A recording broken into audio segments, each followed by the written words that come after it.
Yo, what is good, my anime people? What is good, yo? Guys, we have gotten ourselves some interesting things popping off this week with Blade of the Immortal.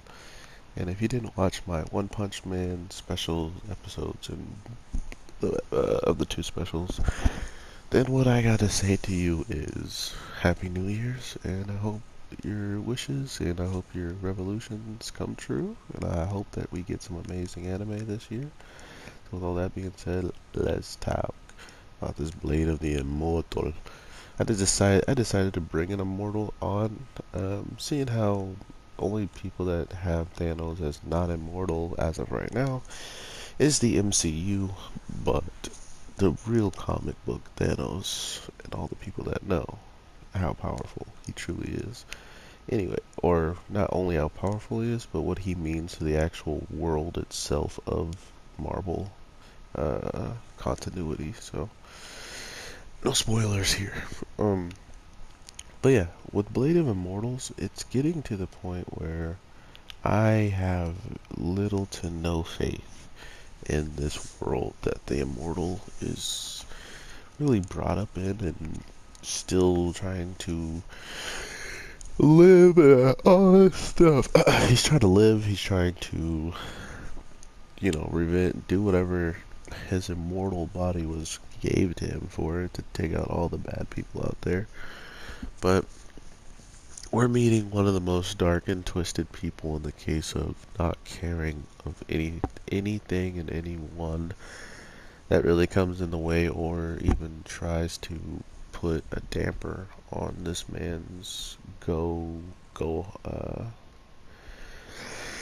I was gonna say his go get it like mentality, but it's not even that. Like at this point I can tell that whatever this immortality he wants it for, it's clear that it's probably not for himself.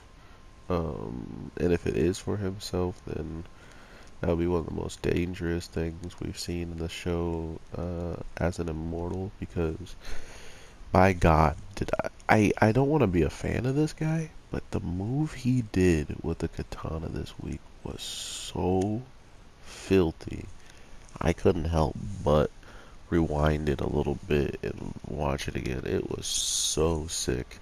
Um, which I don't know if the old show ever like elaborated on that one part, which could be a small part of the overall story, right?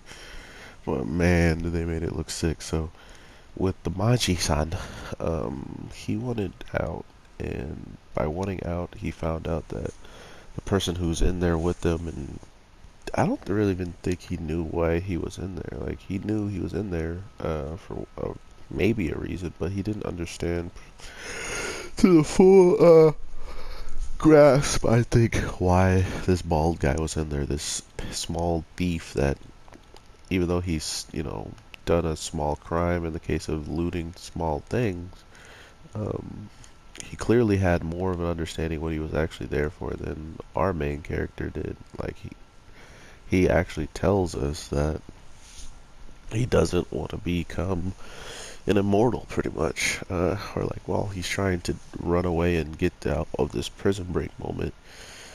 He's met with a swift and quick cut down, like another moment from the master swordsman that this shogun is, by attacking certain parts of the prisoners. He got exactly what he wanted. I mean, if you look at it as of how he approaches, you could almost take it as he's just attacking. He's just doing what he believes is right and what will get him in a situation to be able to take care of not only his doctor, who may have information that he might not have been able to get out, and if he dies, you might not learn anything this guy did, and you would have to start over. Um, or you're learning from the fact that everybody who has, been here may start to, we saw that the bald guy started to side with the immortal and try to even help him escape. So it's one of those things where humans themselves can be very questionable about their own sanity and their own, thought process of what are they doing and why are they continuously still doing it. And that sometimes brings the better out of most like men that are already too far gone. So it was nice to see that at least our main character got some help, but how much did that really, help him at the end of the day? Barely any at all. And that sucks because not only did he like kind of start trusting this guy, but the guy didn't even really portray him, right? Like he didn't do anything to sell him out. He didn't just follow through with the plan, all this stuff. Besides him trying to run away at the last possible second, seeing that the person who's immortal is not only stuck, in the case of like they pretty much disarmed him, literally and figuratively. So yeah, there wasn't, and he was brought up back up with the chains. Like once you pull the chains, his arm that was pulling the sword out of his shoulder became useless. Who only had one arm and an arm that was already like chained up and can't be helpful. And then the other thing you got is what you'll call it, him missing an arm and like already injured. So we know injuries do slow him down a little bit as well. But the way this guy, the Shogun, straight up just slices and deliberates every blow he does, it's so methodical and so like perfectly precision. Like he doesn't, there's no waste of a strike from him. I don't think he's ever pulled out his katana and missed his mark. You know what I mean? So that's the type of person that if he had immortality and if that was his goal, we would be very, very screwed at the end of the day. But in my opinion, it almost feels like he's trying to save somebody, right? Like, I mean, he could be trying to save himself. Let's not be too hasty here. He actually could be just trying to save himself, and that would make sense.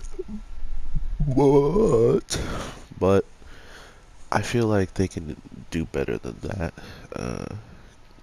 because I mean, unless some doctor randomly came to him and was like, "Yes, sir, you're going to die in the coming couple of days," or something like that. It's like, oh, okay, well, he definitely needs his immortality sooner than later.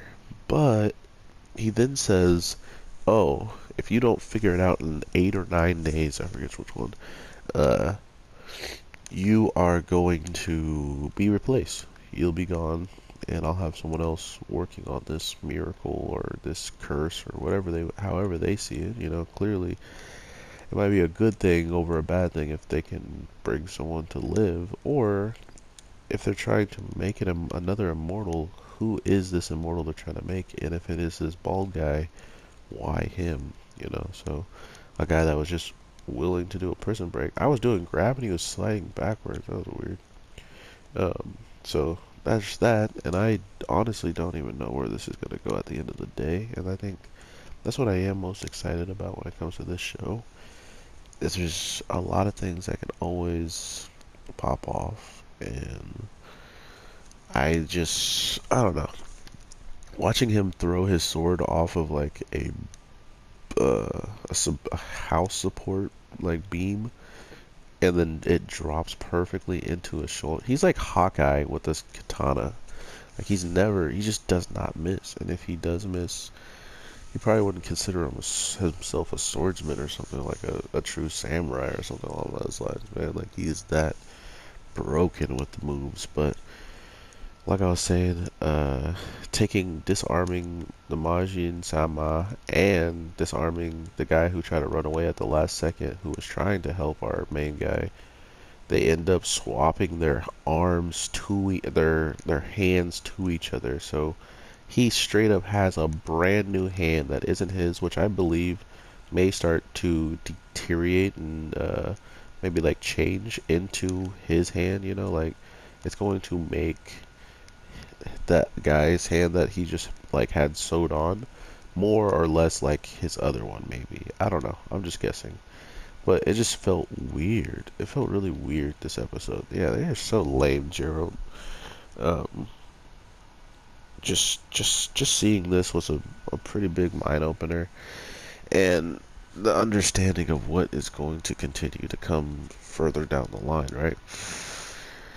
Uh, like, for instance, we see at the very end of this week's episode song that I think the guy with who was using his bones as weapons are actually back. I think he lived through the second encounter, which I called.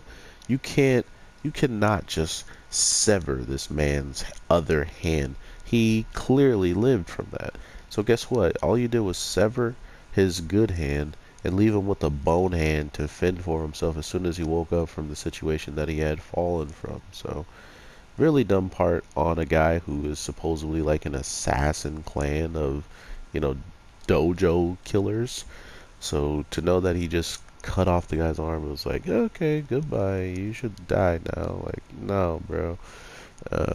So, he's clearly gonna come back, and I mean, he definitely wants both. He wants two different people dead now, right? So he won't just be always focused on our main guy this time around. He will be focused on just taking out anyone who's done him wrong, I'm guessing. And who better to go to than this guy than, probably like the Shogun, or or no, not the Shogun, but people who want to get to the Shogun are probably going to try to use some of the most deadliest, cunningest, nastiest people.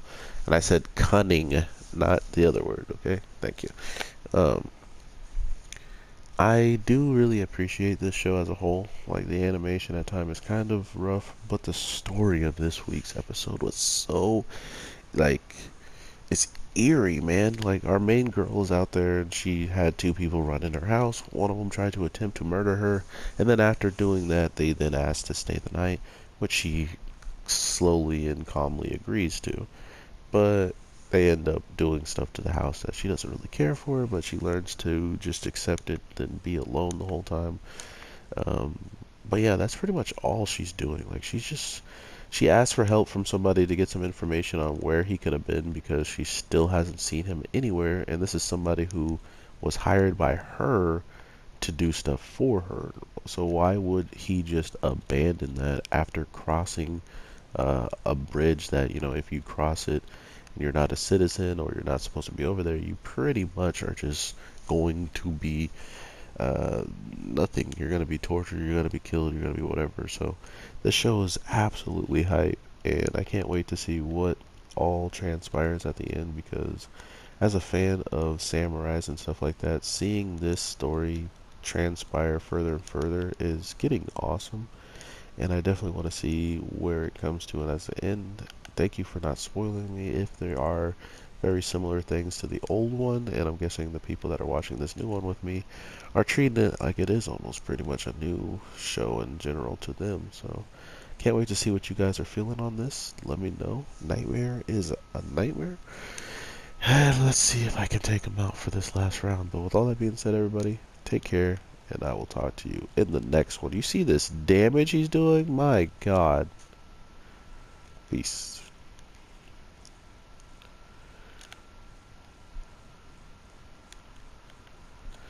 It takes so long to charge. I hate this character. Hold on. Oh, it takes way too long to bring up the next fight. It's gonna go through loading. Watch me bop Nightmare. Watch this. No talking. Hurry up. Can't wait to have a PlayStation 5 so there's no loading screens. Said the guy who's gonna get loading screens in PlayStation 5.